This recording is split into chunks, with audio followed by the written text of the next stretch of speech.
या वर्षीच्या आषाढी एकादशीच्या सोहळ्याच्या निमित्ताने संपूर्ण महाराष्ट्राच्या बाहेरही भक्तिमय असं वातावरण निर्माण झालेलं आपल्याला पाहायला मिळतं। मित्रांनो, आपण खूप नशीबवान आहोत। या वैष्णवाच्या मेळासाठी अनेक खूप दूर अंतरावरून भाविक लोक वारकरी म्हणजे जवळजवळ 500-700 किलोमीटर चालत या वारीसाठी येत असतात। परंतु आपलं नशीब इतकं मोठं आहे की ज्या देवाच्या भेटीसाठी 700 किलोमीटर लोक येतात तो देव आपल्या जवळ आहे। त्या देवाच्या पावन नगरीत आपण जातो आणि म्हणून या भक्तीचं या संतांच्या केलेल्या कार्याचं महात्म्य आपल्याला सर्वांना कळलं पाहिजे। आणि आपल्यात इतक्या लांबच्या लोकांनी ते रुजले तर आपल्यात पण नक्कीच असलं पाहिजे। आज प्रत्येक गावोगावी आपण बघतो की तुमच्या घरांमध्ये येणाऱ्या दिंड्यांचं वारकऱ्यांचं स्वागत असू द्या, त्यांच्यामध्ये मिसळणं असू द्या, या गोष्टी आपण सर्वजण आता करत आहोत। आणि यामध्ये आपल्या विद्यालयामध्ये सुद्धा दिंडी मुक्कामी असते। त्या दिंडीच्या निमित्ताने येणाऱ्या वारकऱ्यांमध्ये श्री ज्ञानेश्वर मिळगुले हबप महाराज दरवर्षी येतात। गेल्या वर्षी पण त्यांनी इथं आपल्याला प्रवचनाचा कार्यक्रम केला होता। आपण विद्यार्थ्यांना प्रवचन म्हणण्यापेक्षा विद्यार्थ्यांना चांगल्या वर्तनाचं मार्गदर्शन करणारा कार्यक्रम त्यांचा आपण दरवर्षी करत असतो, घेत असतो। याही वर्षी आपल्या विद्यालयामध्ये हबप श्री ज्ञानेश्वर मिळगुले महाराज व त्यांचे सहकारी दत्तात्रय भुजबळ महाराज हे दोन्ही आपल्या विद्यालयामध्ये पाहुणे आलेले आहेत। विद्यालयाच्या परंपरेप्रमाणे आपण त्यांचं सहर्ष स्वागत करूया। त्यांचं सहर्ष स्वागत स्वागत स्वागत।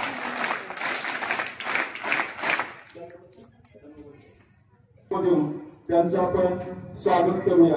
महाराजांचं विद्यालयातर्फे पुन्हा एकदा सहर्ष स्वागत स्वागत स्वागत। यांचंही सहर्ष स्वागत। यानंतर आपला वेळ ज्ञान दिल्याने ज्ञान वाढते, त्या ज्ञानाचे मंदिर हे सत्य शिवाहून सुंदर हे। सुंदर अशा न्यू इंग्लिश स्कूलच्या सर्व गुरुजनांना वंदन करून तुम्हा विद्यार्थी मित्रांना ज्ञानेश्वर मिळगुलेचा मनापासून मनपूर्वक नमस्कार। आपल्याला वाटतं फळाफळांचा माळा पाहिजे, आनंदाचा सोहळा पाहिजे, गावात मंदिर कमी असतील तरी चालतील पण सुंदर अशी एक शाळा पाहिजे। अशा तुमच्या सुंदर अशा शाळेतील तुम्हा गुणी सद्गुणी विद्यार्थ्यांना पुन्हा एकदा नमस्कार। जीवनामध्ये माणसाला जीवनामध्ये यशस्वी होण्यासाठी माणसाजवळ आत्मविश्वास हवा। तो आत्मविश्वास मिळवण्यासाठी थोडा तरी संतांचा आणि शिवरायांचा इतिहास ज्ञात हवा। जगावं कसं आम्हाला छत्रपती शिवरायांनी शिकवलं, मरावं कसं हे शंभूराजांनी शिकवलं, आणि वागावं कसं हे संत समाज सुधारकांनी शिकवलं। आता आपल्याला कुठं शंभूराजांसारखं म्हणायचंय? हे बघा म्हणायचंय का? आपल्याला फक्त छत्रपती शिवरायांच्या न्याय नीती धर्माप्रमाणे आणि संतांच्या विचाराप्रमाणे जीवनात आचरण करायचंय। मानव जीवनामध्ये दोन प्रकारे मोठा होऊ शकतो, एक शिकून, दुसरा सवरून। शिकून म्हणजे शिक्षण आणि सवरून म्हणजे सवरून। सकारात्मक अर्थाचे जेवढे शब्द सत्य, सदाचार, संयम, सुविचार, संस्कार प्रत्येक संतांच्या विचारामध्ये माणसाचं जीवन बदलण्याचं सामर्थ्य असतं। एक चांगला विचार घेऊन जगण्याचा वागण्याचा प्रयत्न केला तुमच्यातला प्रत्येक जण मोठा होऊ शकतो। हा विश्वास देण्यासाठी संत निळोबाला दिंडीतर्फे मी तुमच्या समोर उभा आहे। मुलांनो, खरं सर आमच्या 70 पेक्षा 35 ची पिढी हुशार आहे, 35 पेक्षा 15-16 ची पिढी हुशार आहे, 12-13 ची पिढी हुशार आहे। पण भाकड काय झाली, जरा जास्तच हुशार। हे चांगलं एक तर यांच्यापर्यंत पोहोचत नाही, पोहोचलं तरी डोक्यात घेत नाही। बघा आपल्या गावामध्ये कीर्तन होतं, कीर्तन होतं का? हरिपाठ, बरं हरिपाठाला किती जण जातात? हरिपाठाला 4-2 तरी जातात। आणि कीर्तनाला किती जण जातात? हात खाली करा। कीर्तनाला सगळे जातात टोटल। मी बघितलं, एकदा आलो होतो, कार्याचं कीर्तन झालं आणि सगळे जण लाईन मध्ये होते। कशाला? भोजन। मुलांना भोजन भोजन आणि भजन या शब्दामध्ये एक काना एक मात्रा एवढंच अंतर आहे. आता केलेल्या कार्याचं कीर्तन हा तर उद्या सकाळपर्यंत आपल्या पोटामध्ये राहील. उद्या सकाळी गेट आउट. राहणार आहे 2 वर्ष राहणार आहे का? तो संतांचा एखादा विचार एखादा अभंग जीवनामध्ये जर आपल्या डोक्यामध्ये बसला एका अभंगाच्या एका चरणाप्रमाणे वागण्याचा जगण्याचा प्रयत्न केला तर तुमच्यातला प्रत्येक जण मोठा होऊ शकतो. हा विश्वास देण्यासाठी मी उभा म्हणून ना पाखर पाहिली पाखर पाहिली पाखरांना कुठं खाद्य असतं कुठं पाणी असतं का? असं आपल्यासारखं कुठं विहीर असते का? पाखरांना कुठं खाद्य नसतं पाणी नसतं तरी ते शोधण्यासाठी ते उड्यात जातात. एखाद्या लहानशा झाडावर असतात फांद्या वागतात. पाखरांना वाटतं आणि पाखरं पडतील किंवा काय फांद्या मोडतील किंवा काय. परंतु मला त्या पक्ष्यांना फांदी तुटण्याची भीती नसते. कारण त्यांचा त्या फांदीवर नसून आपल्या पंखावर विश्वास असतो. तसा तुम्ही स्वतःमध्ये विश्वास निर्माण करा. मला कलेक्टर बनायचंय. तुमच्यातला प्रत्येक जण कलेक्टर बनू शकतो. हे लिहून देतो. मुलांनो एक भिल्लाचा मुलगा एक भिल्ल समाजाचा मुलगा बाप वारलेला आई मोहाच्या फुलाची दारू गाळायची. कदाचित तुम्ही एखाद्या वेळेला युट्यूबला पाहिलं असेल. आई दारू गाळायची आणि मग तो मुलगा आईला मदत करायचा. सकाळ मदत करायचा. भिल्लाचा मुलगा पण त्याला शाळेत घातला आईनं आणि शाळेत घातल्यावर तो सुट्टीच्या दिवशी किंवा सकाळ संध्याकाळ आईला मदत करायच्या. पुन्हा आईनं दारू दिली का कुठे सांगायचं झाले मला चकणा घेऊन ये पोटाने घेऊन ये खेळ घेऊन ये काय घेऊन आला का तो घेऊन यायचा. घेऊन आल्यावर प्रत्येक वेळा तो घेऊन येतो. आपल्याला काय झालं त्याची परीक्षा चालू होती आणि एकाने सांगितलं गावचा पाटील आला म्हणजे झाले भेट घेऊन ये भेट घेऊन ये म्हटल्यावर भेट घेऊन ये. मित्रांनो सत्य घटना आहे. 20-15-20 वर्षापूर्वीची गोष्ट आहे. युट्यूबला सगळ्यात रेकॉर्ड ह्या कथेने केलंय. हे युट्यूबला कथा आहे ना सगळ्यात जास्त हे भिल्लाचा मुलगा नंदुरबार जवळील भिलवाड्यातील एका भिल्लाचा मुलगा तो शाळेत जायचा. एकदा त्याची परीक्षा सुरू होती. परीक्षा सुरू असताना संध्याकाळी ठरल्याप्रमाणे गेला गावच्या पाटलाला त्याला म्हणलं मला जा थोडस ठिकाणी घेऊन ये. मला नाही पाटील माझी परीक्षा चालू आहे मला अभ्यास करायचा आहे. तुम्हाला जाणार तुम्हाला नको ना पाटील मला अभ्यास करायचा आहे. आणि मग त्यावेळेला तो पाटील म्हणला तुम्ही भिल्लाच्या मुलांनी सस्याची हाताची शिकार करावी. शाळा शिकून काय तो मोठा कलेक्टर होणार आहेस. शाळा शिकून काय कलेक्टर होणार आहेस. आणि मग ते कलेक्टर होणार आहे हेनून पाटील म्हणला हे त्या मुलाच्या आईनं ऐकलं. त्या मुलाच्या आईनं ऐकलं आणि त्या आई पाटलाला म्हणली साहेब होईल माझा मुलगा कलेक्टर तुम्ही काय पाहिलंय. होईल माझा मुलगा कलेक्टर तुम्ही काय पाहिलंय. मुलांनो त्याच्या आईला अडाणी आईला कलेक्टर या शब्दाचा अर्थ माहित नसावा किंवा कलेक्टर पोस्ट जेवढी मोठी असती हे माहित नसावा. होईल कलेक्टर म्हणल्यावर तो मुलगा मग नाही गेला नाही पाठवला आईनं. तो मुलगा शाळेत जायला लागला. त्या मुलांना ऐकलं आई आपल्यासाठी आपल्यामध्ये भाग घेऊन आई म्हणते होईल माझा मुलगा कलेक्टर शब्दाचा अर्थ त्यावेळी त्यालाही कळत नसावा माहित नसावा. पण आईचा शब्द खरा करण्यासाठी तो पोरगा अभ्यास करायला लागला. इतका अभ्यास करायला लागला मन लावून अभ्यास केला. बरोबर 7वी 10वी झाली. 10वी झाल्याच्या नंतर 12वीला गेला आणि तो 10वीला बोर्डामध्ये पहिला आला. त्याला स्कॉलरशिप मिळाली. त्याने इतका अभ्यास केला भिल्लाचा मुलगा इतका अभ्यास केला त्याला स्कॉलरशिप मिळाली. स्कॉलरशिपवर पुढे प्रवेश मिळाला. पुढे 11वी 12वी झाली. पुढे BA झालं आणि तो रोज 5 ते 7 तास अभ्यास करायचा. 2 तास कॉलेजचा आणि 5 तास त्याला काय व्हायचं होतं काय व्हायचं 2 तास तो त्या MPSC UPSCचा अभ्यास करायचा. आणि मग त्याने इतका अभ्यास केला. 5 तास कोणातरी नोकरी करायचा. सकाळ संध्याकाळी CAच्या अंडरमध्ये 4 तास नोकरी करायचा. तिथं त्याचं राहण्या खाण्याची व्यवस्था झाली. दुसऱ्याच्या इथे राहून नोकरी करून 7 तास अभ्यास करायचा मुलांनो. आणि 7 तास अभ्यास केल्यानंतर BA ला फर्स्ट क्लास फर्स्ट आला. आणि त्याच वर्षी दुसऱ्याच वर्षी त्या मुलानं परीक्षा दिली. दुसऱ्याच वर्षी परीक्षा दिली आणि परीक्षा दिल्याच्या नंतर पहिल्या प्रयत्नामध्ये एका भिल्लाचा मुलगा भिलवाडीतला राहणारा एका भिल्लाचा मुलगा कलेक्टर झाला. मुलांनो त्याला आईचा शब्द खरा करायचा होता.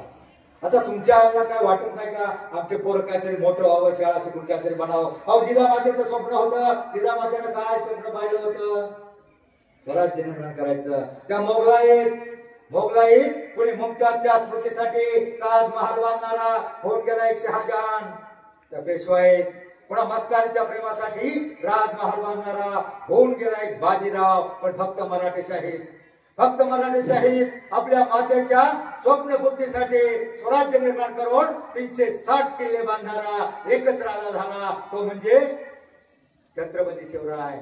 छत्रपती शिवरायांच्या नावाचा जय जयकार का होतो? छत्रपती शिवरायांचे अनेक राजे शूरवीर पराक्रमी होते. मिर्झानाचे जयसिंग ज्याला शिवरायांना तहा ठरवलं होतं, राजा रामदेवराय, महाराणा प्रताप, पृथ्वीसिंग चौहान किंवा अनेक राजे त्याच्या इतके शूर होते. मग त्यांच्या नावाचा जय जयकार का होत नाही? कुणी का म्हणत नाही मिर्झानाचे जयसिंग का जय जयकार होत नाही? कारण छत्रपती शिवरायांचं राज्य जनसामान्यासाठी होतं. शेतकऱ्याच्या भाज्याचा देठालाही हात लावू नका असं त्याचं फरमान होतं. कारण पहिल्या काळात काय व्हायचं, बाकीचे सगळे सैनिक कोणत्याही राज्याचे शिपाई आले का ते अख्खी भाजी अख्खं पीक ओरबडून न्यायचे, नुकसान करायचे. पण छत्रपतींना ठाम फरमान दिलं होतं. आणि मुलांनो, छत्रपतीच्या राज्यामध्ये त्यानं जे सैनिक गोळा केले होते ना, ते सैनिक कोण होते माहिती तुम्हाला? अहो, दऱ्या खोऱ्यामध्ये, डोंगर दऱ्यामध्ये गुन्हेगारी लुटमार करताना नाईक, बेरड, रामोशी, बंधारी किंवा भिल्ल अशा प्रकारची जी लोक लुटमार करायची, गुन्हेगारी करून जगायची, ती सगळी लोक शिवरायानं जमवली. त्यांचा विश्वास संपादन केला, त्यांना पगार दिला, आपल्या सैन्यामध्ये भरती केलं. आणि मग 2 कामं झाली, 2 in 1. कोणती 2 कामं झाली? तर परिसरातील सगळी गुन्हेगारी कमी झाली. आणि तीच शूरवीर दऱ्याखोऱ्यात पडणारी लोक ती सैनिक झाली. आणि या स्वराज्य निर्मितीसाठी त्यांचा उपयोग झाला. आपला स्वराज्य निर्माण करण्यासाठी अनेकांना बलिदान दिलं. आता तुम्हाला कुठं पावनखिंड अडवायचे नाही, तुम्हाला कुठं शिवा काशीप्रमाणे बलिदान द्यायचं नाही, तुम्हाला कुठं भगतसिंगाप्रमाणे स्वतःला फासावर जायचं नाही. मग तुम्हाला काय करायचंय? तुम्हाला नेमकं काय करायचंय? तुम्हाला फक्त शिकवून सवरून मोठं व्हायचंय. तुमच्या आईवडिलांची फार मोठी छोटीशी स्वप्न आहेत. बस तुमच्या आईवडिलांना फक्त एवढं वाटतं, आमची बाळं शाळेत जातील, अभ्यास करतील, गृहपाठ करतील, होमवर्क करतील, शिकून सवरून मोठी होतील, साहेब होतील आणि आमच्या म्हातारपणाची काठी बनतील. बस एवढ्या छोट्याशा अपेक्षा आहेत. त्यांना काही छत्रपती शिवरायाप्रमाणे तुम्हाला स्वराज्य निर्माण करायला सांगणार नाही. मला सांगा, तुम्हाला मोठं व्हायचं का प्रत्येकाला? मला सांगा, कोणाकोणाला मोठं व्हायचं? 1 मिनिटाची आयडिया सांगतो, 1च मिनिटाची. हात खाली करा. 1-2 जणांनी नाही वर केले त्यांना नाही व्हायचं, काय अडचण नाही. तर मोठं व्हायचंय तुम्हाला ना, तुम्हाला जर खरोखर मोठं व्हायचंय ना, तुम्ही घरी येऊन निघताना तुमच्यातले किती जण देवाच्या पाया पडतात? हात वर करा.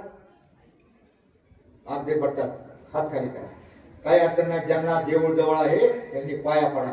पण सगळेजण फक्त 1 मिनिटाचं काम सांगतो, कराल का नक्की? घरून निघताना आई किंवा वडील जे तुम्हाला डब्बा बनवून देते, तुमची कपडे लावून देते, बॅग हातामध्ये देते, मला नीट जपून जा सांगते, ते आई किंवा वडील जे घरामध्ये असतील ना, घरामध्ये आई किंवा वडील असतील ना, फक्त त्याच्या पाया पडा. त्यांच्या पाया पडल्याच्या नंतर 8 दिवसानंतर तुम्ही फिट बघा, ते म्हणतील, अरे आमची सोनी किती गुणाची आहे, आमचा मुलगा किती शहाणा झाला. आणि मग बघा, तुमचे आई वडील ते काम धंदा करत नसतील, पुढे व्यसन करत नसतील, चांगले वागायला सुरुवात करतील, काम धंदा करायला सुरुवात करतील. आणि मग तुम्हाला गुणी बाळांना शिकून सवरून मोठं करण्यासाठी ते पैसा उपलब्ध करतील, कामावर कष्ट करतील, हाडाची काळं करतील, रक्ताचं पाणी करतील, घामाच्या धारा घालतील, पण तुम्हाला शिकवण्यासाठी पैसा उपलब्ध करतील. म्हणून मुलांनो, सगळेजण रोज पाया पडणार का? नक्की. बस 50% तुम्ही मोठा झाला म्हणून समजा. आणि 50% फक्त शिकून म्हणजे शिक्षण म्हणजे शून्यातून विश्व निर्माण करण्याचा मार्ग. शिक्षण म्हणजे सुतावरून स्वर्ग गाठण्याचा मार्ग. लोक मेल्यावर स्वर्गात जाण्याची इच्छा व्यक्त करतात, पण शिकला सवरलेला माणूस या पृथ्वीतलावर स्वर्ग निर्माण करू शकतो. इतकी ताकद या शिक्षणामध्ये आहे. आणि मुलांनो, आठवड्यातला एक दिवस जरी शिक्षणाचा वाया गेला ना, तो परत माघारी करू शकत नाही. त्याप्रमाणे धनुष्यातून सुटलेला बाण परत माघारी करत नाही. त्याप्रमाणे आयुष्यातला गेलेला एक दिवस, 1 तास सुद्धा परत मिळत नाही. पण मुलांनो, एकही दिवस न दवडता, तुम्हाला लहानपणी गोष्ट होती बघा, 2 लहान प्राण्यांची शर्यत लागते, त्यामध्ये एक जण जिंकतो. कोण जिंकतो? जरा ताट बसा. रेलला मागे लगेच जरा ताट बसा. कारण मी तुमची बॅटरी इतकी फुल चार्जिंग करून देणार आहे, कमीत कमी 25 वर्षाचे होईपर्यंत तुमचं ते शुभमंगल होईपर्यंत उतरणार नाही. तर हे चार्जिंग करण्यासाठी सांगवलं. तुमच्यातला प्रत्येक जण मोठा होऊ शकतो, असं मुलांना वाटतं. अरे मी गुटका, मी लुकडा, मी काळा, मी मुंगळा, मी कसा मोठा होणार? अहो काळा पण मोठा होणार, त्याच्यापेक्षा मुंगळा मोठा होणार. भारताच्या राष्ट्रपती काय नाव माहितीये? काय नाव? गोरे आहेत का? मग रंगावर काय असतं?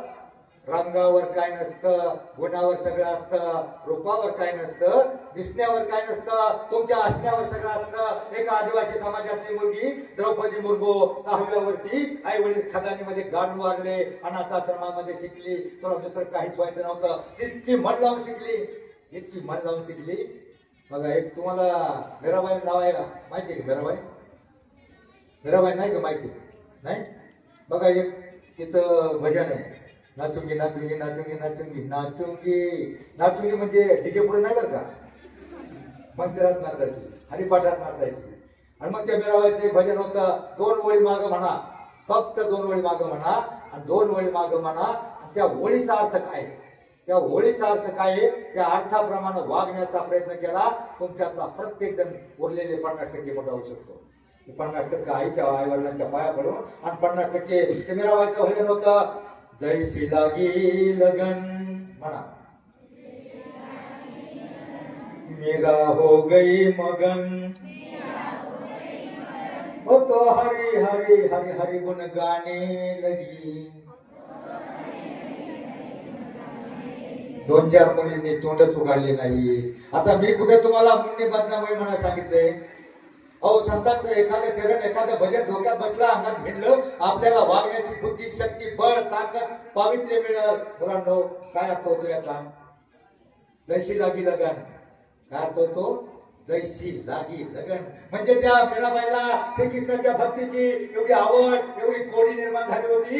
तशी गोडी जर तुम्हाला अभ्यासाची निर्माण झाली, आणि मीरा हो गई मगन, म्हणजे मीराबाई श्रीकृष्णाच्या भक्तीमध्ये एवढी तल्लीन झाली होती. तसं जर तुम्ही अभ्यासामध्ये तल्लीन झाला, मग्न झाला, तर जगातली कोणतीही शक्ती तुम्हाला मोठं होण्यापासून रोखू शकत नाही. असं होणार आहे का? हे बरोबर, असं होणार आहे का? एखादा चीनचा सैनिक येईल, एखादा पाकिस्तानचा आतंकवादी येईल, आणि म्हणून बाळ्या घालू का गोळ्या, लय अभ्यास करून कॅप्टन होऊ नको म्हणणार आहे का? जगातली कोणतीही शक्ती तुम्हाला मोठं होण्यापासून रोखू शकत नाही. पण काही शत्रू आहेत, आणि ते शत्रू बाहेर नाहीत, तुमच्या आतमध्ये आहेत. कोणते शत्रू आहेत आतमध्ये? कोणते सांगा पटकन? कोणते? आळस, कंटाळा, बेफिकिरी, नाही अभ्यास केला तर काय, सर थोडस रागवतील. मुलांनो तुमच्या माहितीसाठी सांगतो, सरांचं काय बिघडणार नसतं. तुम्हाला मोठं व्हायचं असेल ना, आतले शत्रू पहिले बाहेर काढा. बऱ्याच मुलांना सरांचा राग येतो. 11वी 12वीची मुलं, 10वी 12वीची मुलं, त्यांना वाटतं आम्हाला शेंडी फुटली की सरांचं ऐकत नाही. मुलांनो फक्त 3 लोक असे आहेत जगात फक्त 3 लोक असे आहेत, त्यांना असं वाटतं तुमचं कल्याण व्हावं, तुमचं चांगलं व्हावं, तुमचं भलं व्हावं, तुम्ही शिकून सवरून खूप मोठं व्हावं. फक्त 3 लोकांना वाटतं. कोणती 3 लोक आहेत ती? आई, वडील आणि शिक्षक. कारण इतर बाकीचे तुम्हाला माग ओढण्यासाठी टपले. एखादी नोकरीची जाहिरात येते आणि 100 पोरं जातात. त्या 100 जणांना वाटणार का तुम्ही सिलेक्ट व्हा? आम्ही नाही व्हा. जगातलं कोणाला वाटणार नाही. तुम्ही मोठं व्हावा फक्त तुमच्या शिक्षकांना आणि आई वडिलांना वाटतं. म्हणून आयुष्यामध्ये त्यांचा कधीही अनादर करू नका, त्यांना मान द्या. कारण माणसाला जीवनामध्ये यशस्वी होण्यासाठी माणसाच्या पाठीवरती असावे लागतात आई वडिलांचे, थोरा मोठ्यांचे आणि गुरुजनांचे आशीर्वाद. ते आशीर्वाद काय झालं सर? एका शाळेमध्ये मी अख्खं रामायण सांगितलं. रामाचा जन्म, सीता स्वयंवर, लंका दहन, रावणाचा वध, बंधुप्रेम, भारताने गाली स्वीकारली नाही, आणि सगळं सांगितल्यावर रावणाला कोणी मारलं, कसं मारलं, कोणचं अस्त्र वापरलं, सगळं सांगितलं. आणि सगळं सांगितल्यानंतर मी पाहिलं एक पोरग दुसऱ्याला मारत होतं. हे मधला लाल शर्ट मारला गोरा, लाल शर्ट मधला त्या सफेद चालेकडे तूच रावणाला कोणी मारलं रे, तू तू तू तू तू मागं बघतो ना, तूच तो गोरा मारला. रावणाला कोणी मारलं, तो म्हणतो मी नाही मारलं, मी याला मारलं. कारण त्याचं लक्ष नव्हतं. तुमचं लक्ष काय आहे सध्या? तुमचं लक्ष म्हणजे तुमचं ध्येय काय आहे सध्या? TV, mobile, DJ dance, lungi dance, काय तुमचं लक्ष काय आहे सध्या? पाटलांचा बैलगाडा. तुमचं लक्ष काय आहे सध्या? तुमचं ध्येय काय आहे सध्या? शिक्षण. मुलांनो, विद्या हे गरिबाचं धन आहे. विद्या हे गरिबाचं धन, श्रीमंतांचा अलंकार आहे. आणि असं धन आहे जगातला कोणताही चोरटा तुमच्यापासून हिरावून घेऊ शकत नाही. मुलांनो, पहिल्या काळामध्ये जी थोर माणसं होऊन गेली ना, की थोर अनेक माणसं होऊन गेली. तुम्ही नाव ऐकले असतील. अण्णा हजारे नाव ऐकले, संत तुकाराम ऐकले ना. मग ह्या माणसांना किती अडचणी, ते कसे मोठे झाले, त्यांचा विचार कसा बदलला, त्यांच्या डोक्यातला वाईट विचार जाऊन एक चांगला विचार कसा राहिला. थोडक्यामध्ये सांगतो, अण्णा हजारे मिलिटरीतून रिटायर झाले. त्यांच्या शेजारचा जवान मृत्यू झाला होता गोळीमध्ये. आणि मग त्यांना गावाला आले. त्यांना वैराग्य प्राप्त झालं, जीवनाविषयीतली आसक्ती संपली. आणि मग त्यांनी ठरवलं, अरे जगून काय करायचं, आपल्याला लग्न करायचं नाही, संसार करायचं नाही, जगायचं कशाला जगायचं, मग आपण आत्महत्या करायची. आत्महत्येचा विचार त्यांच्या डोक्यामध्ये आला. आणि आत्महत्या करायची तर कशी करायची, ह्या विचारामध्ये ते एका मंदिराच्या बाहेर बसले. मंदिराच्या बाहेर बसलेले असताना मंदिरामध्ये एक प्रवचन चाललं होतं. आणि महाराज सांगत होते, नामा म्हणे श्रेष्ठ ग्रंथ ज्ञानदेवी एक तरी ओवी अनुभवावी. त्यांनी ऐकलं, अण्णांनी बाहेर ऐकलं, एक तरी ओवी अनुभवावी. एक ओवी जो अनुभव घेईल जीवनात त्याला कधीच कमी पडणार नाही, कधीच अपयश येणार नाही, कधीच हार होणार नाही, असं महाराज प्रवचनामध्ये सांगत होते. अण्णांना ते ऐकलं, एक तरी ओवी अनुभवावी. अरे अण्णा म्हणतात आपल्याला चला आत्महत्या तर करायची, पण हे महाराज लोक म्हणतात हे खरं सांगतात का खोटं सांगतात, नेमकं काय? त्यांनी ज्ञानेश्वरी तोपर्यंत उचलली नव्हती.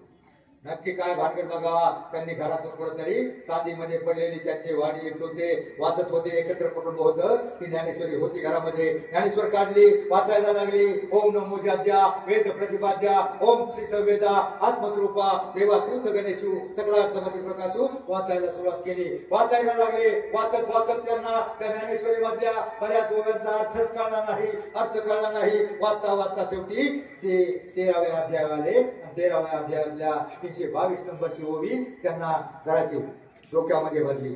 ती ओवी होती, नगरेची रचावी जलाशय निर्मावी महावनी लावावी नाना विधी. त्या ओळीचा अर्थ त्यांना कळाला. नगरेची रचावी म्हणजे आपल्या गावाची रचना करावी, महावनी लावावी म्हणजे झाडे लावावी आणि बांधारे बांधावे. हे त्या ओळीचा अर्थ त्यांना एकाच ओळीचा अर्थ कळला. आणि त्या ओळीच्या प्रमाणे त्यांच्या डोक्यामध्ये आलं, अरे चला मरण्यापेक्षा काहीतरी करूया, समाजासाठी करूया, काहीतरी चांगलं करूया. त्यांनी आपल्या गावामध्ये दारूबंदी केली, गुटखाबंदी केली. त्यांच्या गावामध्ये आजही नशाबंदी आहे. कोणती तंबाखूचे पुढे सुद्धा मिळत नाही. आणि मग त्याच कारणानं त्या डोंगराच्या कडेला चर खांदले, प्रत्येक चरामध्ये झाडे लावली, पाणी मांडले, सगळे ओढे अडवले, पाणी अडवलं, पाणी जिरवलं. इतकं हिरवगार गाव केलं राळेगण सिद्धी. आणि मुलांनो, त्या राळेगण सिद्धीला जेवढा पुरस्कार महाराष्ट्रामध्ये मिळालाय, हरितग्रामचा पहिला पुरस्कार 1 कोटीचा राळेगण सिद्धीला मिळाला. ते म्हणणार होते, त्यांच्या डोक्यात विचार आला होता म्हणायचं, पण ज्ञानेश्वरीतल्या एका ओवीनं त्यांचं जीवन बदललं. मित्रांनो, संतांच्या साहित्यामध्ये तुम्ही जे पसायदान म्हणताय, ते पसायदान कशातलं आहे? कशातले पसायदान नेमकं माहितीये का? पसायदान कशातलं आहे बघा. पसायदान म्हणताना तुम्ही ते कशातलं आहे? ज्ञानेश्वरीतल्या 1792 ते 1802 नंबरच्या ओव्या पसायदान आहे. ज्ञानेश्वरी तुम्ही मुलांनो, तुम्ही आता ज्ञानेश्वरी उचकटणार नाही. तुम्ही ज्ञानेश्वरी उचकटणार नाही. गीता गाथा भागवत मोठे ग्रंथ तुम्ही उचकटणार नाही, तेवढा तुम्हाला वेळ नाही. परंतु छोटासा हरिपाठ 28 अभंग असतात. आणि बाकीचे गुरु परंपरेचे 38 नंबरचा एक अभंग आहे, अवघाची संसार सुखाचा करीन आनंदे भरीन तिन्ही लोक. काय अर्थ होतो याचा? काय अर्थ होतो? अवघाचे संसार म्हणजे कोणाचा म्हटले बाई? पप्पा, मम्मी, बुड्डी, नुटू चौघांचा म्हटलंय का?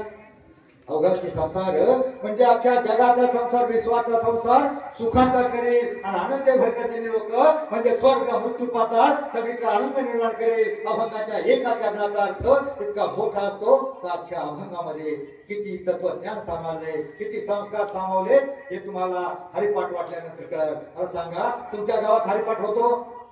तुम्हाला मोठं व्हायचं ना, तुम्हाला 1 मिनिटाची आयडिया सांगितली आणि तुम्हाला खरं संस्कारित मोठं व्हायचंय तर आठवड्याचे तास किती?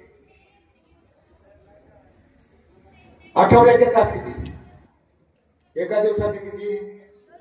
24. 7 दिवसाचे किती? मग 24चा पाडा कोणाला येतोय का? कॅल्क्युलेटर मुळे विसरला. टीव्ही आल्यामुळं माणूस, गाडी आल्यामुळं चालायचा विसरला. मला सांगा, एका आठवड्याचे तास 24 सत्ता कुणाच पाडा येत नाही. आमच्या वेळेला 4थीला असताना पावकी, निमकी, अडीचकी सगळं पाठ होतं. 30 पर्यंतचे पाडे 4थीला असताना आम्हाला पाठ होते. किती? 192 नाही बाई, 168. 24 सत्त. बघा, पाडा तुम्हाला येत नसला ना, तुम्हाला काढायचो. एक सांगतो, 25 सत्ता तर येतं ना. 25चा सोपा असतो. 25 सत्ता 175 आणि 24 सत्य म्हणलं फक्त 7 वजा करायचे. 168. 168 दिवसापैकी 168 दिवसापैकी फक्त 1 तास, 168 तासापैकी फक्त 1 तास जर तुम्ही 1 तास खर्च केला आणि त्या 1 तासामध्ये रविवारच्या सुट्टीतला जो तास तुम्ही टीव्ही पुढे घालवता, मोबाईल मध्ये घालवता, तो 1 तास जर तुम्ही हरिपाठाला गेला ना, तुमच्या घरातला बाप, चुलता, आजोबा जे घरात असेल, एखादा तुमचा बाप दारू पित असेल, काहीतरी व्यसन करत असेल, त्याला पण जर घेऊन गेला ना, तो पण सुधरेल. आणि 1 तासामध्ये हरिपाठामध्ये काय म्हणत असतात? हरिमुखी म्हणा, हरिमुखी म्हणा, पुण्याची गणना कोण करी, अस्वनी संसारीची भेद करी, म्हणजे एका पुढे एक म्हणण्याचा प्रयत्न करतात. आणि मुलांना त्या वेळेला हरिपाठ म्हणत असताना त्या वेळेला त्यांच्या डोक्यामध्ये जगातला कोणताही विचार नसतो. संसार प्रपंचातलं कोणतंही दुःख, कटकटी, अडचणी त्यांच्या डोक्यामध्ये नसतात. त्यांच्या मनामध्ये एकच विचार असतो, याच्या पुढे काय म्हणायचे. म्हणजे त्यावेळेला काय होतं? त्यांचं चित्त, बुद्धी स्थिर, मन एकाग्र, पवित्र, शांत, स्थिर होतं. मला सांगा, बाहेर डीजे वाजत असल्यावर तुमचा अभ्यास होईल का? होईल का? मग आपलं मन शुद्ध होतं, एकाग्र होतं. ते एकाग्र होण्यासाठी आठवड्यातला 1 तास जर तुम्ही खरोखर घालवला तर तुमच्यातला प्रत्येक जण मोठा होऊ शकतो. कारण त्या हरिपाठामध्ये एवढी ताकद आहे. त्यावेळी तुमचा व्यायाम होतो, मार्ग पुढे होत असतात, पावल्या टाकतात, व्यायाम होतो आणि तुमच्या डोक्यामध्ये संस्कार, अध्यात्म बसतं. मुलांना वेळ संपत आलेला आहे. मी तुम्हाला एक प्रश्न विचारतो, जर ताट बसा. प्रश्न विचारून हे पुस्तक तुमच्या लायब्ररीला देणार आहे. सोपा प्रश्न आहे. जगावं कसं? त्यांनी आपल्याला शिकवलं की छत्रपती शिवराय त्यांच्या दोन्ही मुलांची आणि सुनांची नाव काय?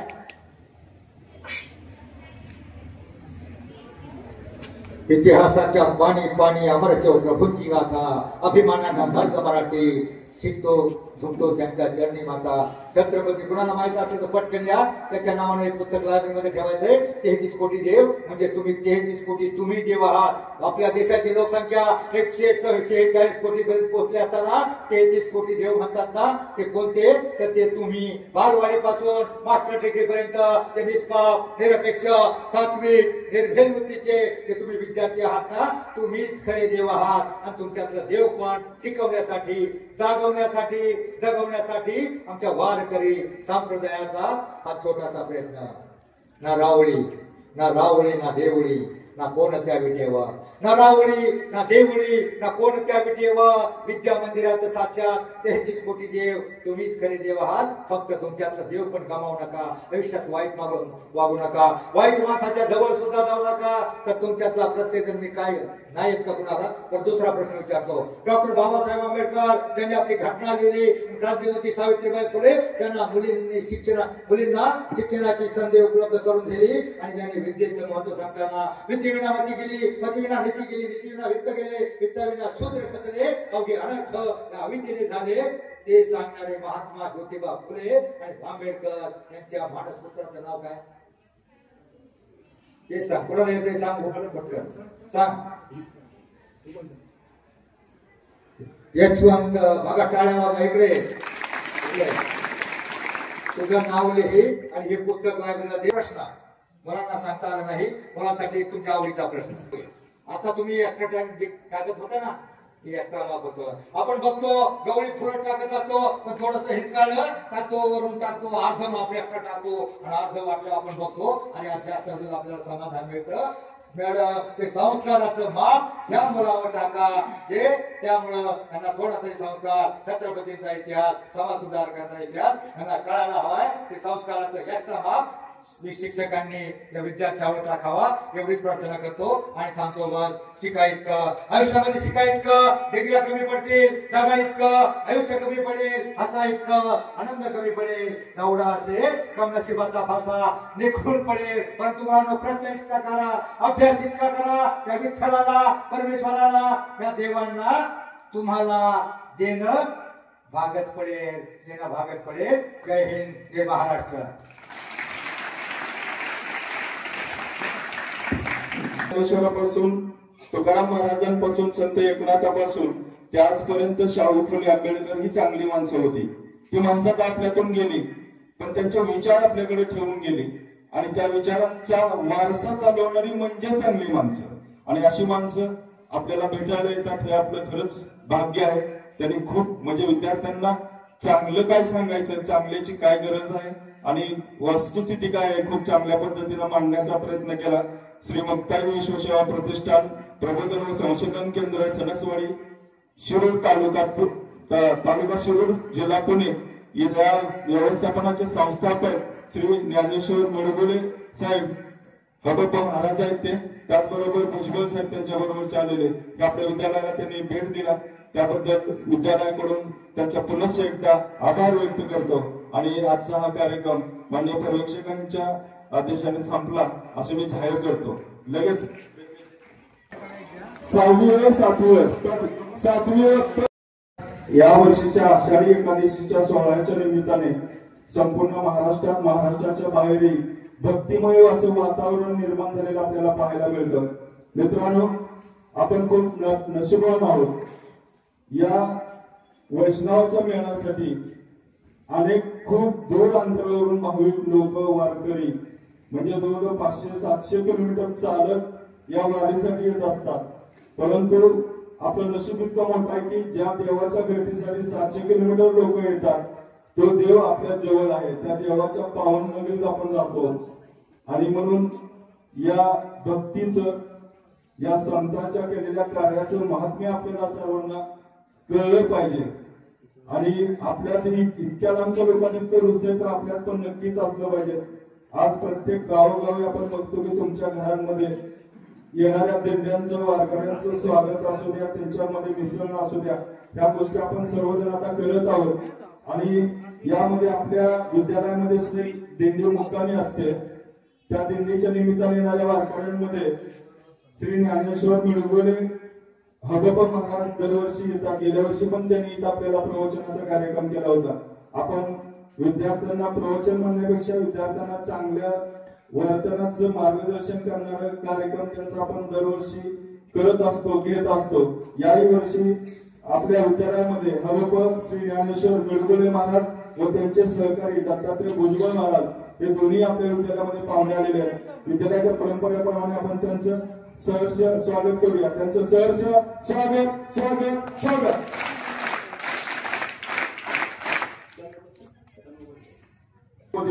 त्यांचं आपण स्वागत करूया. महाराजांचं विद्यालयातर्फे पुनश्च एकदा सहर्ष स्वागत स्वागत स्वागत. यांचंही सहर्ष स्वागत. यानंतर आपला वेळ दिल्याने, ज्ञान दिल्याने ज्ञान वाढते, त्या ज्ञानाचे मंदिर हे सत्य शिवाहून सुंदर हे. सुंदर अशा न्यू इंग्लिश स्कूलच्या सर्व गुरुजनांना वंदन करून तुम्हा विद्यार्थी मित्रांना ज्ञानेश्वर मुळगुलेचा मनापासून मनपूर्वक नमस्कार. आपल्याला वाटतं फळाफळांचा मळा पाहिजे, आनंदाचा सोहळा पाहिजे, गावात मंदिर कमी असतील तरी चालतील, पण सुंदर अशी एक शाळा पाहिजे. अशा तुमच्या सुंदर अशा शाळेतील तुम्हा गुणी सद्गुणी विद्यार्थ्यांना पुनश्च एकदा नमस्कार. जीवनामध्ये माणसाला जीवनामध्ये यशस्वी होण्यासाठी माणसाजवळ आत्मविश्वास हवा. तो आत्मविश्वास मिळवण्यासाठी थोडा तरी संतांचा आणि शिवरायांचा इतिहास ज्ञात हवा. जगावं कसं आम्हाला छत्रपती शिवरायांनी शिकवलं. मरावं कसं हे शंभूराजांनी शिकवलं.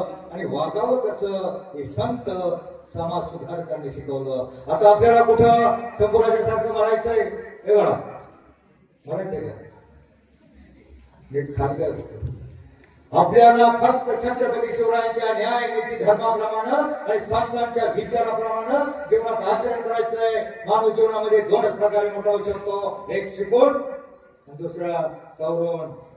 शिकून म्हणजे शिक्षण आणि सवरून म्हणजे सवरून. सकारात्मक अर्थाचे जेवढे शब्द सत्य सदाचार संयम सुविचार संस्कार प्रत्येक संतांच्या विचारामध्ये माणसाचं जीवन बदलण्याचं सामर्थ्य असतं. एक चांगला विचार घेऊन जगण्याचा वागण्याचा प्रयत्न केला तुमच्यातला प्रत्येक जण मोठा होऊ शकतो. हा विश्वास देण्यासाठी संत निळोबाराजेंतर्फे मी तुमच्या समोर उभा आहे.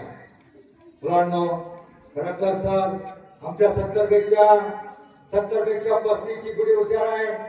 35 पेक्षा 15-16 ची पिढी हुशार आहे. 12-13 ची पिढी हुशार आहे. पण भाकड काय झाली? जरा जास्तच हुशार. हे चांगलं एक तर यांच्यापर्यंत पोहोचत नाही. पोहोचलं तरी डोक्यात येत नाही. बघा आपल्या गावामध्ये कीर्तन होतं. कीर्तन होतं का? हरिपाठ. बरं हरिपाठाला किती जण जातात? हरिपाठाला 4-2 तरी जातात. आणि कीर्तनला किती जण जातात? हात खाली करा. कीर्तनाला सगळे जातात टोटल. मी बघितलं एकदा आलो होतो. कार्याचं कीर्तन झालं आणि सगळे जण लाईन मध्ये होते. कशाला? भोजन. मुलांना भोजन आणि भजन या शब्दामध्ये एक काना एक मात्रा एवढंच अंतर आहे. आता केलेल्या कार्याचं कीर्तन हा तर उद्या सकाळपर्यंत आपल्या पोटामध्ये राहील. उद्या सकाळी गेट आउट. राहणार आहे 2 वर्ष राहणार आहे का? तो संतांचा एखादा विचार एखादा अभंग जीवनामध्ये जर आपल्या डोक्यामध्ये बसला, एका अभंगाच्या एका चरणाप्रमाणे वागण्याचा जगण्याचा प्रयत्न केला तर तुमच्यातला प्रत्येक जण मोठा होऊ शकतो. हा विश्वास देण्यासाठी मी उभा आहे. म्हणून पाखरं पाहिली. पाखरांना कुठं खाते असतं? कुठं पाणी असतं का? असं आपल्यासारखं कुठं विहीर असते का? पाखरांना कुठं खाद्य नसतं पाणी नसतं तरी ते शोधण्यासाठी ते उड्यात जातात. एखाद्या लहानशा झाडावर असतात. फांद्या वागतात. पाखरांना वाटतं आणि पाखरं पडतील किंवा काय, फांद्या मोडतील किंवा काय. परंतु मला त्या पक्ष्यांना फांदी तुटण्याची भीती नसते. कारण त्यांचा त्या फांदीवर नसून आपल्या पंखावर विश्वास असतो. तसा तुम्ही स्वतःमध्ये विश्वास निर्माण करा. मला कलेक्टर बनायचंय. तुमच्यातला प्रत्येक जण कलेक्टर बनू शकतो. हे लिहून देतो. मुलांनो, एक भिल्लाचा मुलगा, एक भिल्ल समाजाचा मुलगा, बाप वारलेला, आई मोहाच्या फुलाची दारू गाळायची. कदाचित तुम्ही एखाद्या वेळेला युट्यूबला पाहिलं असेल. आई दारू गाळायची आणि मग तो मुलगा आईला मदत करायचा. सकाळ मदत करायचा. भिल्लाचा मुलगा पण त्याला शाळेत घातला आईनं. आणि शाळेत घातल्यावर तो सुट्टीच्या दिवशी किंवा सकाळ संध्याकाळ आईला मदत करायच्या. पुन्हा आईनं दारू दिली का कुठे सांगायचं, अरे मला चकणा घेऊन ये, पोटाने घेऊन ये, खेळ घेऊन ये. काय घेऊन आला का? तो घेऊन यायचा.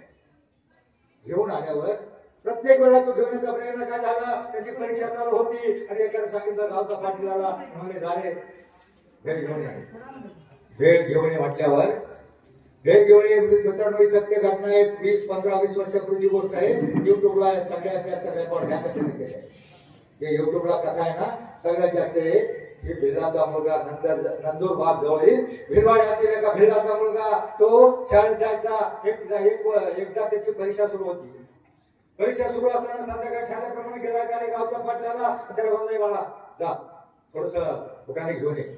मला नाही पाटील, माझी परीक्षा चालू आहे, मला अभ्यास करायचा आहे. तो म्हणला जा, तुम्हाला नको ना पाटील, मला अभ्यास करायचा आहे. आणि मग त्यावेळेला तो पाटील म्हणला तुम्ही भिल्लाच्या मुलांनी सस्याची हरणाची शिकार करावी. शाळा शिकून काय तो मोठा कलेक्टर होणार आहेस? शाळा शिकून काय कलेक्टर होणार आहे आणि मग ते कलेक्टर होणार आहे हेमंत पाटील म्हणला हे त्या मुलाच्या आईनं ऐकलं, त्या मुलाच्या आईनं ऐकलं आणि त्या आई पाटलाला म्हणली, साहेब होईल माझा मुलगा कलेक्टर, तुम्ही काय पाहिलंय?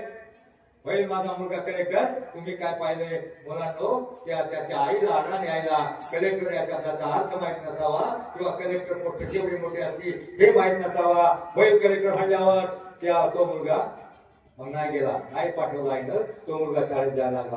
त्या मुलानं ऐकलं, आई आपल्यासाठी आपल्याकडे भाग घेऊन आई म्हणते होईल माझा मुलगा कलेक्टर. कलेक्टर शब्दाचा अर्थ त्यावेळेस त्यालाही कळत नसावा, माहित नसावा, पण आईचा शब्द खरा करण्यासाठी, आईचा शब्द खरा करण्यासाठी तो पोरगा अभ्यास करायला लागला, इतका अभ्यास करायला लागला, मन लावून अभ्यास केला. बरोबर 7वी 10वी झाली. 10वी झाल्याच्या नंतर 12वीला गेला आणि तो 10वीला बोर्डामध्ये पहिला आला, त्याला स्कॉलरशिप मिळाली. त्याने इतका अभ्यास केला, भिल्लाचा मुलगा इतका अभ्यास केला, त्याला स्कॉलरशिप मिळाली. स्कॉलरशिपवर पुढे प्रवेश मिळाला, पुढे 11वी 12वी झाली, पुढे BA झालं आणि तो रोज 5 ते 7 तास अभ्यास करायचा, 2 तास कॉलेजचा आणि 5 तास त्याला काय व्हायचं होतं? काय व्हायचं? 2 तास तो त्या MPSC UPSCचा अभ्यास करायचा आणि मग त्याने इतका अभ्यास केला. 5 तास कोणातरी नोकरी करायचा, सकाळ संध्याकाळी का CAच्या अंडर मध्ये 4 तास नोकरी करायचा, तिथं त्याचं राहण्या खाण्याची व्यवस्था झाली. दुसऱ्याच्या इथे राहून नोकरी करून 7 तास अभ्यास करायचा मुलांनो आणि 7 तास अभ्यास केल्यानंतर BA ला फर्स्ट क्लास फर्स्ट आला आणि त्याच वर्षी दुसऱ्याच वर्षी त्या मुलानं परीक्षा दिली.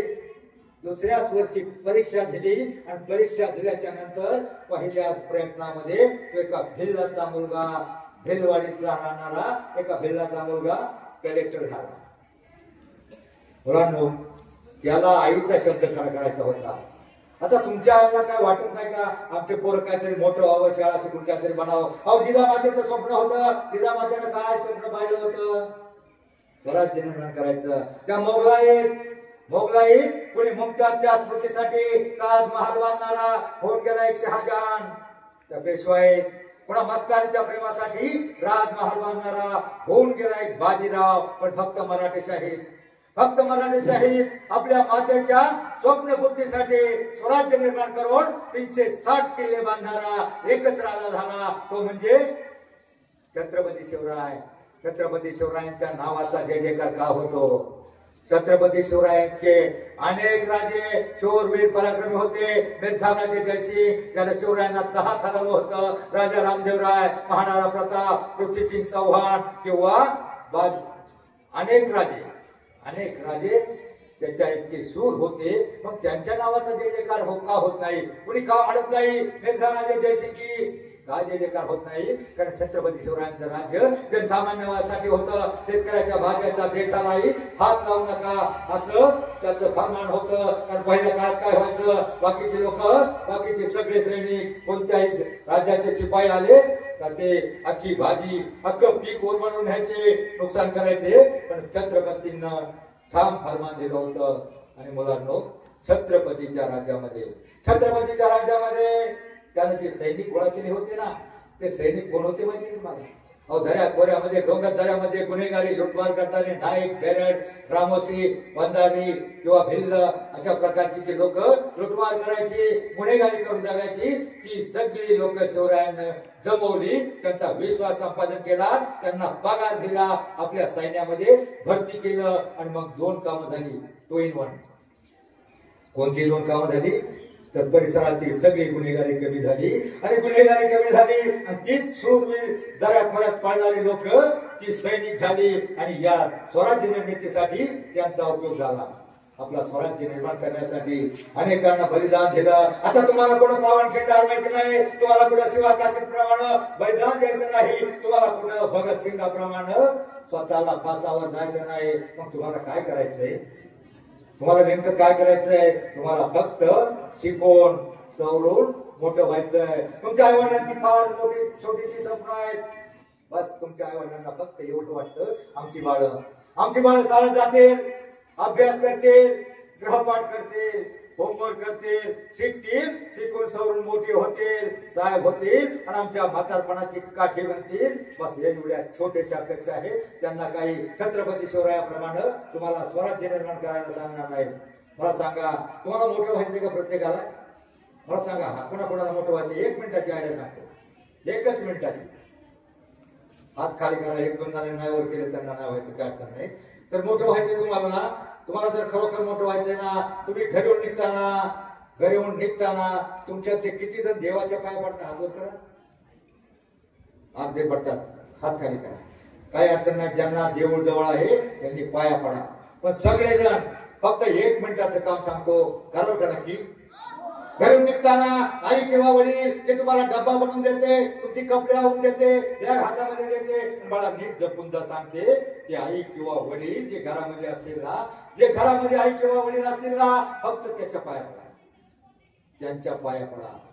त्यांच्या पाया पडल्याच्या नंतर 8 दिवसानंतर तुम्ही पेट बघा, ते म्हणतील, अरे आमची सोनी किती गुणाची आहे, आमचा मुलगा किती शहाणा झाला. आणि मग बघा, तुमची आई वडील ते काम धंदा करत नसतील, पुढे व्यसन करत नसतील, चांगले वागायला सुरुवात करतील, काम धंदा करायला सुरुवात करतील, आणि मग तुम्हाला गुणी बाळांना शिकून सवरून मोठं करण्यासाठी ते पैसा उपलब्ध करतील, कामावर कष्ट करतील, हाडाची काळं करतील, रक्ताचं पाणी करतील, घामाच्या धारा घालतील, पण तुम्हाला शिकवण्यासाठी पैसा उपलब्ध करतील. म्हणून मुलांनो, सगळेजण रोज पाया पडणार का? नक्की. बस 50% तुम्ही मोठा झाला म्हणून समजा, आणि 50% फक्त शिकून म्हणजे शिक्षण म्हणजे शून्यातून विश्व निर्माण करण्याचा मार्ग. शिक्षण म्हणजे सुतावरून स्वर्ग गाठण्याचा मार्ग. लोक मेल्यावर स्वर्गात जाण्याची इच्छा व्यक्त करतात, पण शिकला सवरलेला माणूस या पृथ्वीतलावर स्वर्ग निर्माण करू शकतो, इतकी ताकद या शिक्षणामध्ये आहे. आणि मुलांनो, आठवड्यातला एक दिवस जरी शिक्षणाचा वाया गेला ना, तो परत माघारी करू शकत नाही. त्याप्रमाणे धनुष्यातून सुटलेला बाण परत माघारी करत नाही, त्याप्रमाणे आयुष्यातला गेलेला 1 दिवस 1 तास सुद्धा परत मिळत नाही. म्हणून मुलांनो, एकही दिवस न दवडता, तुम्हाला लहानपणी गोष्ट होती बघा, 2 लहान प्राण्यांची शर्यत लागते, त्यामध्ये एक जण जिंकतो. कोण जिंकतो? जरा ताट बसा, रेलला मागे लगेच जरा ताट बसा. कारण मी तुमची बॅटरी इतकी फुल चार्जिंग करून देणार आहे, कमीत कमी 25 वर्षाचे होईपर्यंत, तुमचं ते शुभमंगल होईपर्यंत उतरणार नाही. तर हे चार्जिंग करण्यासाठी सांगवलं. तुमच्यातला प्रत्येक जण मोठा होऊ शकतो. असं मुलांना वाटतं, अरे मी गुटखा, मी लुकडा, मी काळा, मी मुंगळा, मी कसा मोठा होणार? अहो, काळा पण मोठा होणार, त्याच्यापेक्षा मुंगळा मोठा होणार. भारताच्या राष्ट्रपती काय नाव माहितीये? काय नाव? गोरे आहेत का? मग रंगावर काय असतं? रंगावर काय नसतं, गुणावर सगळं असतं. रूपावर काय नसतं, दिसण्यावर काय नसतं, तुमच्या असण्यावर सगळं असतं. एका आदिवासी समाजातली मुलगी द्रौपदी मुर्मू 6व्या वर्षी आई वडील खदानीमध्ये गाडून वाढले, अनाथाश्रमामध्ये शिकली. तुला दुसरं काहीच व्हायचं नव्हतं, इतकी मन लावून शिकली. बघा, एक तुम्हाला मीराबाई नाव आहे का? माहिती आहे का मीराबाई नाही का माहिती? नाही. बघा, एक तिथं भजन आहे, नाचूंगी नाचूंगी नाचूंगी नाचूंगी नाचूंगी नाचूंगी, म्हणजे डीजे पुढे नाही बरं का, मंदिरात नाचायची, हरिपाठात नाचायची. आणि मग त्या मीराबाईचं भजन होतं, 2 ओळी मागं म्हणा, फक्त 2 ओळी मागं म्हणा, आणि 2 ओळी मागं म्हणा. त्या ओळीचा अर्थ काय? त्या अर्थाप्रमाणे वागण्याचा प्रयत्न केला, तुमच्यातला प्रत्येक जण उरलेले 50% मोठा होऊ शकतो. 50% आईच्या आई-वडिलांच्या पाया पडून, आणि 50% ते मीराबाईचं भजन होतं, जैसी लागी लगन म्हणा, मेरा हो गई मगन, वो तो हरी हरी हरी हरी गुण गाने लगी. 2-4 मुलींनी तोंडच उघडले नाही. आता मी कुठे तुम्हाला मुन्नी बदनामी म्हणा सांगितले? अहो, संतांचं एखादं भजन डोक्यात बसला, अंगात भिडलं, आपल्याला वागण्याची बुद्धी, शक्ती, बळ, ताकद, पावित्र्य मिळेल. मुलांनो, काय अर्थ होतो याचा? जैशी लागी लगन. काय अर्थ होतो? जैशी लागी लगन म्हणजे त्या मीराबाईला श्रीकृष्णाच्या भक्तीची एवढी आवड, एवढी गोडी निर्माण झाली होती, तशी गोडी तर तुम्हाला अभ्यासाची निर्माण झाली. आणि मीरा हो गई मगन. म्हणजे मीराबाई श्रीकृष्णाच्या भक्तीमध्ये एवढी मग्न तल्लीन झाली होती. तसं जर तुम्ही अभ्यासामध्ये तल्लीन झाला, मग्न झाला, तर जगातली कोणतीही शक्ती तुम्हाला मोठं होण्यापासून रोखू शकत नाही. असं होणार आहे का? हे बरोबर, असं होणार आहे का? एखादा चीनचा सैनिक येईल, एखादा पाकिस्तानचा आतंकवादी येईल आणि म्हणाले बाळ्या घालू का गोळ्या, लय अभ्यास करून कॅप्टन होऊ नको म्हणणार आहे का? जगातली कोणतीही शक्ती तुम्हाला मोठं होण्यापासून रोखू शकत नाही. पण काही शत्रू आहेत, आणि ते शत्रू बाहेर नाहीत, तुमच्या आतमध्ये आहेत. कोणते शत्रू आहेत आतमध्ये? कोणते सांगा पटकन. कोणते? आळस, कंटाळा, बेफिकिरी, काय अभ्यास केला तर काय, सर थोडस राहिलं होतील. मुलांनो, तुमच्या माहितीसाठी सांगतो, सरांचं काय बिघडणार नसतं. तुम्हाला मोठं व्हायचं असेल ना, आतले शत्रू पहिले बाहेर काढा. बऱ्याच मुलांना सरांचा राग येतो. 11वी 12वीची मुलं, 10वी 12वीची मुलं, त्यांना वाटतं आम्हाला शेंडी फुटली की सरांचं ऐकत नाही. मुलांनो, फक्त 3 लोक असे आहेत जगात फक्त 3 लोक असे आहेत, त्यांना असं वाटतं तुमचं कल्याण व्हावं, तुमचं चांगलं व्हावं, तुमचं भलं व्हावं, तुम्ही शिकून सवरून खूप मोठं व्हावं. फक्त 3 लोकांना वाटतं. कोणती 3 लोक आहेत ती? आई, वडील आणि शिक्षक. कारण इतर बाकीचे तुम्हाला माग ओढण्यासाठी टपले. एखादी नोकरीची जाहिरात येते आणि 100 पोरं जातात. त्या 100 जणांना वाटणार का तुम्ही सिलेक्ट व्हा? आम्ही नाही व्हा. जगातलं कोणाला वाटणार नाही. तुम्ही मोठं व्हावा फक्त तुमच्या शिक्षकांना आणि आई वडिलांना वाटतं. म्हणून आयुष्यामध्ये त्यांचा कधीही अनादर करू नका, त्यांना मान द्या. कारण माणसाला जीवनामध्ये यशस्वी होण्यासाठी माणसाच्या पाठीवरती असावे लागतात आई वडिलांचे, थोरा मोठ्यांचे आणि गुरुजनांचे आशीर्वाद.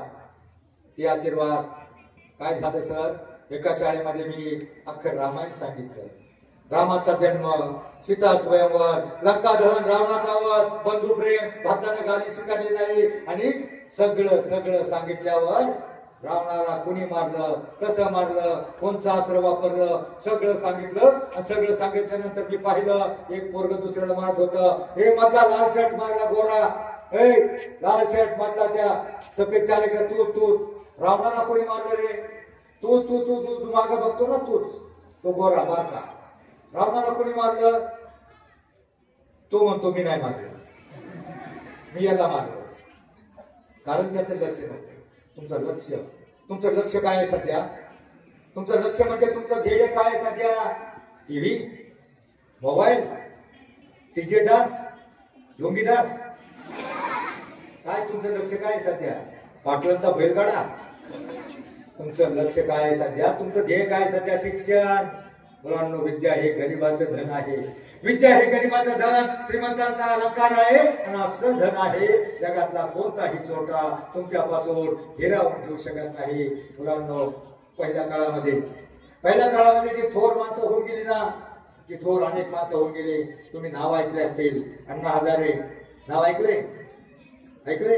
संत तुकाराम ऐकले ना?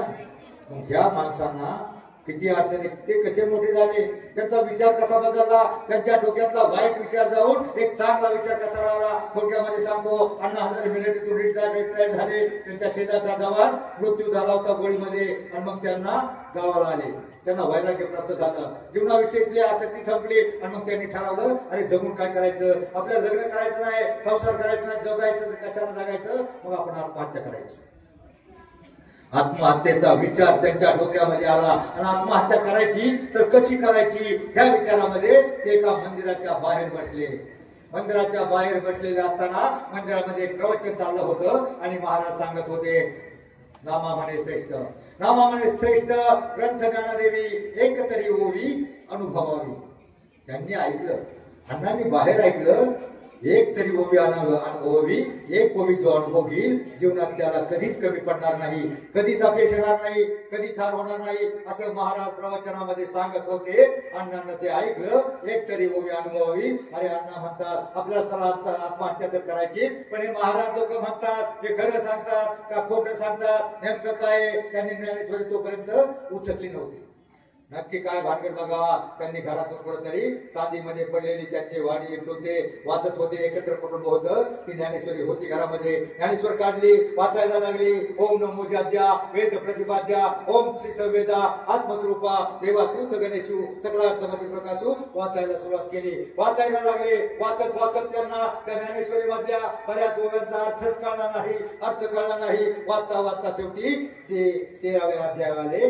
13व्या अध्यायातल्या 322 नंबरची ओवी त्यांना जराशी डोक्यामध्ये भरली. ती ओवी होती नगरेची रचावी, नगरेची रचावी, जलाशय निर्मावी, महावनी लावावी, नानावी हे. त्या ओळीचा अर्थ त्यांना कळाला. नगरेची रचावी म्हणजे आपल्या गावाची रचना करावी, महावनी लावावी म्हणजे झाडे लावावी आणि बांधारे बांधावे. हे त्या ओळीचा अर्थ त्यांना एकाच ओळीचा अर्थ कळला. आणि त्या ओळीच्या प्रमाणे त्यांच्या डोक्यामध्ये आलं, अरे चला मरण्यापेक्षा काहीतरी करूया, समाजासाठी करूया, काहीतरी चांगलं करूया. त्यांनी आपल्या गावामध्ये दारूबंदी केली, गुटखाबंदी केली. त्यांच्या गावामध्ये आजही नशाबंदी आहे. कोणती तंबाखूची पुढे सुद्धा मिळत नाही. आणि मग त्याच कारणानं त्या डोंगराच्या कडेला चर खांदले, प्रत्येक चरामध्ये झाडे लावली, पाणी मांडले, सगळे ओढे अडवले, पाणी अडवलं, पाणी जिरवलं. इतकं हिरवगार गाव केलं राळेगण सिद्धी. आणि मुलांनो त्या राळेगण सिद्धीला जेवढा पुरस्कार महाराष्ट्रामध्ये मिळालाय, हरितग्रामचा पहिला पुरस्कार 1 कोटीचा राळेगण सिद्धीला मिळाला.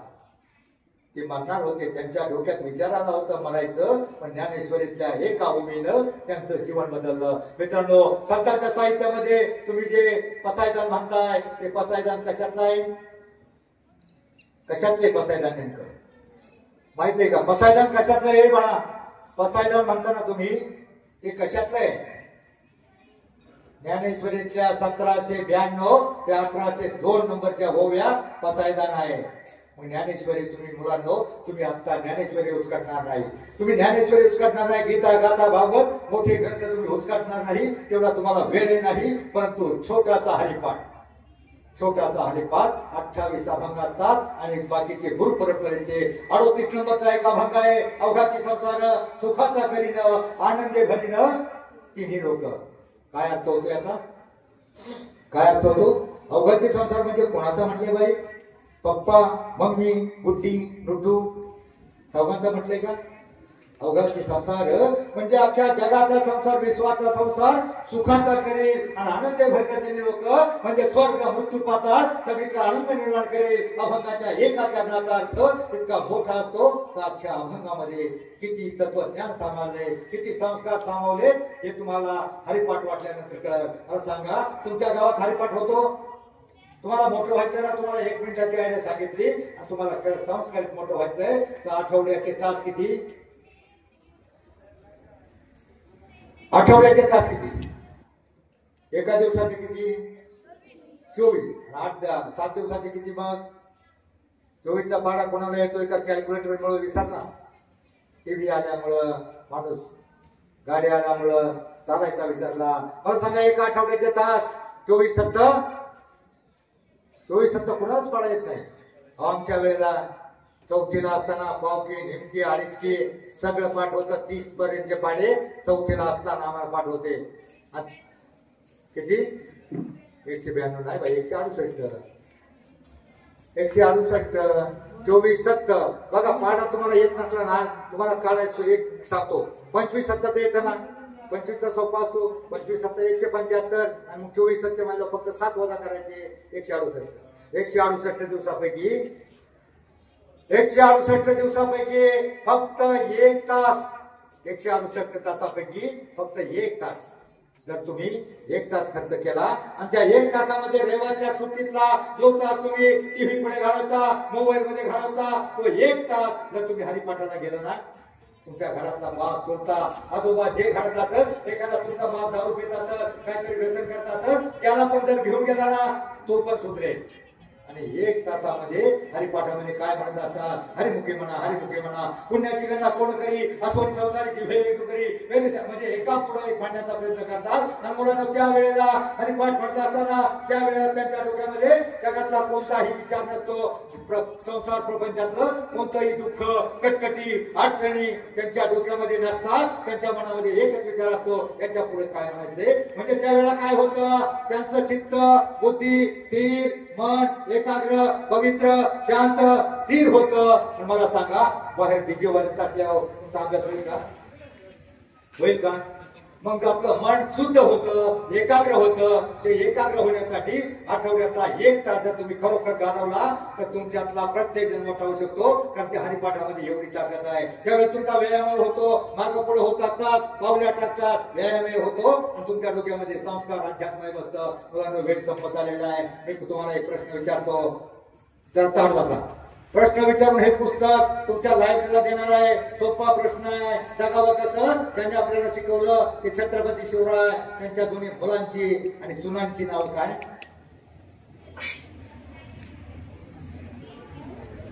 इतिहासाच्या पाणी पाणी अमरचव प्रभूंची गाथा, अभिमानानं मर्द मराठी शिकतो झुकतो त्यांच्या चरणी माता. छत्रपती कुणाला माहित असेल तर पटकन या, त्याच्या नावाने एक पुस्तक लायब्ररीमध्ये ठेवायचंय. 33 कोटी देव म्हणजे तुम्ही 33 कोटी तुम्ही देव आहात. आपल्या देशाची लोकसंख्या 146 कोटी पर्यंत पोहोचली असताना 33 कोटी देव म्हणतात ना, ते कोणते तर ते तुम्ही. बालवाडीपासून मास्टर डिग्री पर्यंत ते निष्पाप निरपेक्ष सात्विक निर्भय वृत्तीचे ते तुम्ही विद्यार्थी आहात ना, तुम्हीच खरे देव आहात. आणि तुमच्यातलं देव पण टिकवण्यासाठी जागवण्यासाठी जगवण्यासाठी आमच्या वारकरी संप्रदायाचा हा छोटासा प्रयत्न. ना रावळी ना देवळी ना कोणत्या विटेवा, ना रावळी ना देवळी ना कोणत्या विटेवा. विद्या मंदिरात साक्षात 33 कोटी देव तुम्हीच खरे देव आहात. फक्त तुमच्यातलं देव पण गमावू नका. आयुष्यात वाईट वागू नका, वाईट माणसाच्या जवळ सुद्धा जाऊ नका. तर तुमच्यातला प्रत्येक जण मी काय नाही का कुणाला. तर दुसरा प्रश्न विचारतो. डॉक्टर बाबासाहेब आंबेडकर ज्यांनी आपली घटना लिहिली, क्रांतिज्योती सावित्रीबाई फुले त्यांना मुलींना शिक्षणाची संधी उपलब्ध करून दिली. आणि ज्यांनी विद्येचं महत्व सांगताना विद्येविना मती गेली, मतीविना नीती गेली, नीतीविना वित्त गेले, वित्ताविना शूद्र खचले, अवघे अनर्थ अविद्येने झाले. ते सांगणारे महात्मा ज्योतिबा फुले आणि आंबेडकर यांच्या मानसपुत्राचं नाव काय. ते सांग, कोणाला येते सांग, पटकन सांग. यशवंत बघा टाळ्या वाजवा इकडे.